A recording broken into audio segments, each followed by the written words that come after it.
Genesis 6, 1 through 4 is one of the most marginalized passages in the Bible.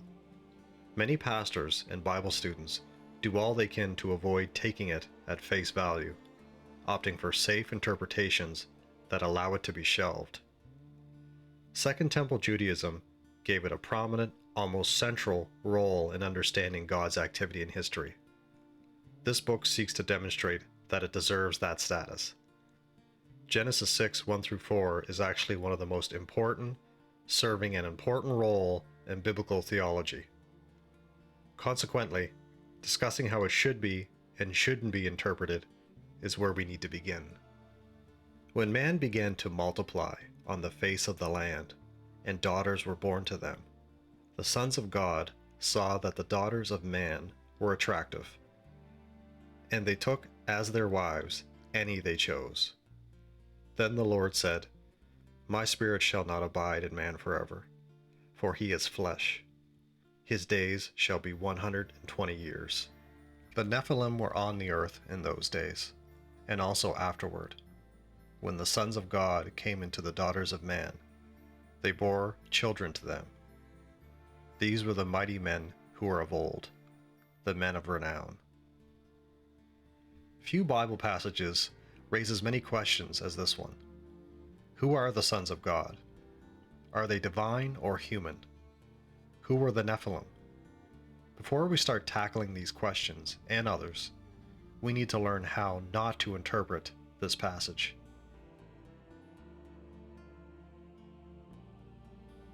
The so-called Sethite interpretation refuses to take the passage at face value, with the sons of God as divine beings, and their offspring as giants. This view has been the consensus Christian position since the late 4th century AD. It is still the predominant approach to Genesis 6, 1 through 4 in modern evangelical churches. In this approach, the sons of God are merely human beings, men from the line of Seth, Adam and Eve's son who was born after Cain murdered Abel, Genesis 4, 25 through 26, and 5, 3 through 4. Presumably, these 4 verses describe forbidden intermarriage between the godly men of Seth's lineage, sons of God, and the ungodly women of Cain's line, daughters of humankind. In this reading, everyone who lived on earth ultimately came from these 2 lines. Both of them descended from Adam and Eve's children. In this way, the Bible distinguished the godly from the ungodly. Part of the rationale for this view comes from Genesis 4:26, where depending on the translation, we read that either Seth or humankind began to call on the name of the Lord. The line of Seth was to remain pure and separate from evil lineage. The marriages of Genesis 6, 1 through 4 erased this separation and incurred the wrath of God in the flood. The Sethite view of Genesis 6, 1 through 4 is deeply flawed.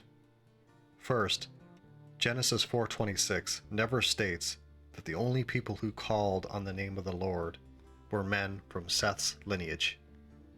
That idea is imposed on the text. Second, as we'll see in the next chapter, the view fails miserably in explaining the Nephilim. Third, the text never calls the women in the episode daughters of Cain. Rather, they are daughters of humankind. There is no actual link in the text to Cain. This means that the Sethite view of the text is supported by something not present in the text, which is the very antithesis of exegesis. Fourth, there is no command in the text regarding marriages or any prohibition against marrying certain persons. There are no Jews and Gentiles at this time. Fifth, nothing in Genesis 6, 1 through 4, or anywhere else in the Bible identifies people who come from Seth's lineage with the descriptive phrase, sons of God. That connection is purely an assumption through which the story is filtered by those who hold the Sethite view. A close reading of Genesis 6, 1 through 4 makes it clear that a contrast is being created between 2 classes of individuals, one human and the other divine. When speaking of how humanity was multiplying on earth, the text mentions only daughters. The point is not literally that every birth in the history of the earth after Cain and Abel resulted in a girl. Rather, the writer is setting up a contrast of two groups. The first group is human and female. Verse 2 introduces the other group for the contrast, the sons of God. That group is not human, but divine. There are more deficiencies in this viewpoint that I will take time here to expose, but the point is evident. The Sethite hypothesis collapses under the weight of its own incoherence.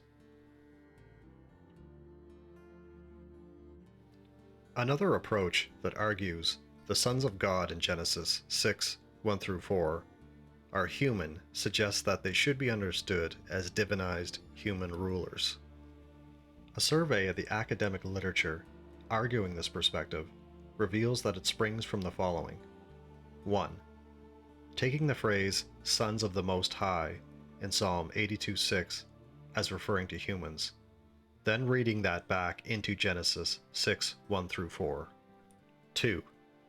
Noting language where God refers to humans as his sons, Exodus 4:23, Psalm 2:7, which, it is argued, is parallel to ancient Near Eastern beliefs that kings were thought to be divine offspring.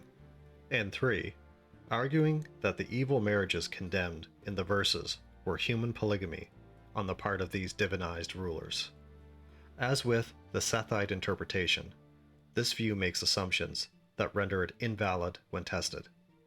First, the text of Genesis 6 never says the marriages were polygamous.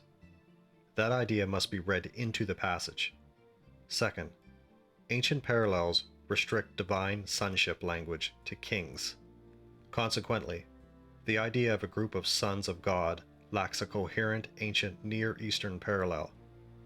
The precise plural phrase refers to divine beings elsewhere in the Old Testament, not kings. Third, the broad idea of human divine kingship elsewhere in the Old Testament is not a coherent argument against a supernatural view of Genesis 6.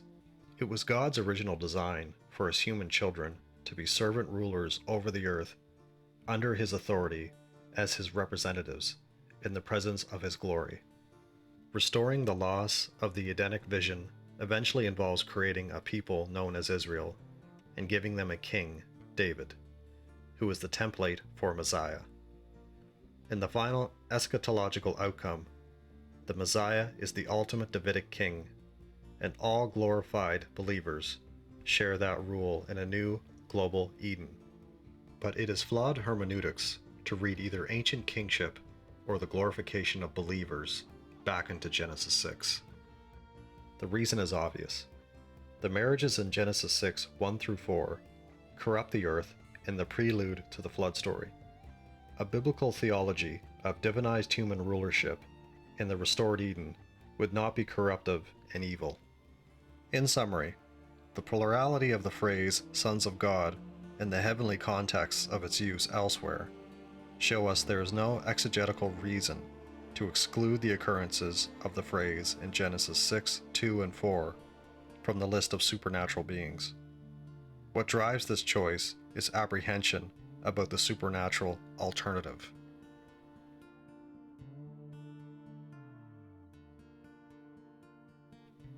Peter and Jude embraced a supernatural view of Genesis 6, 1-4. Two passages are especially relevant. 2 Peter 2, 1-10. But there were also false prophets among the people, and in greediness they will exploit you with false words, whose condemnation from long ago is not idle, and their destruction is not asleep. For if God did not spare the angels who sinned, but held them captive in Tartarus with chains of darkness, and handed them over to be kept for judgment, and did not spare the ancient world, but preserved Noah, a proclaimer of righteousness, and 7 others when he brought a flood on the world of the ungodly, and condemned the cities of Sodom and Gomorrah to destruction, reducing them to ashes. having appointed them as an example for those who were going to be ungodly, and rescued righteous Lot, worn down by the way of life of lawless persons in licentiousness. For the righteous man, as he lived among them day after day, was tormenting his righteous soul by the lawless deeds he was seeing and hearing. Then the Lord knows how to rescue the godly from trials and to reserve the unrighteous to be punished at the day of judgment, and especially those who go after the flesh in defiling lust and who despise authority. Jude 5-7. Now I want to remind you, although you know everything once and for all, that Jesus, having saved the people out of the land of Egypt, the second time destroyed those who did not believe, and the angels who did not keep to their own domain, but deserted their proper dwelling place. He has kept in eternal bonds under deep gloom for the judgment of the great day, as Sodom and Gomorrah and the towns around them indulged in sexual immorality and pursued unnatural desire in the same way as these, are exhibited as an example by undergoing the punishment of eternal fire. Scholars agree that the passages are about the same subject matter. They describe an episode from the time of Noah and the flood when angels sinned. That sin, which precipitated the flood, was sexual in nature. It is placed in the same category as the sin that prompted the judgment of Sodom and Gomorrah. The transgression was interpreted by Peter and Jude as evidence of despising authority and the boundaries of proper dwelling for the parties concerned. All of those elements are transparent in Genesis 6:1-4. There is simply no other sin in the Old Testament that meets these specific details, and no other angelic sin at all in the Old Testament that might be the referent. The punishment for the transgression, however, is not mentioned in Genesis 6:1-4. Peter has the divine sons of God held captive in Tartarus in chains of darkness until a time of judgment. Jude echoes the thought and clarifies the judgment as the day of the Lord. These elements come from Jewish literature written between our Old and New Testaments that retell the Genesis 6 episode. The most famous of these is 1 Enoch. That book informed the thinking of Peter and Jude. It was part of their intellectual worldview. The inspired New Testament writers were perfectly comfortable referencing content found in 1 Enoch and other Jewish books to articulate their theology. These observations are important. Jewish tradition before the New Testament era overwhelmingly took a supernatural view of Genesis 6:1-4. In other words, they were in line with 2 Peter and Jude.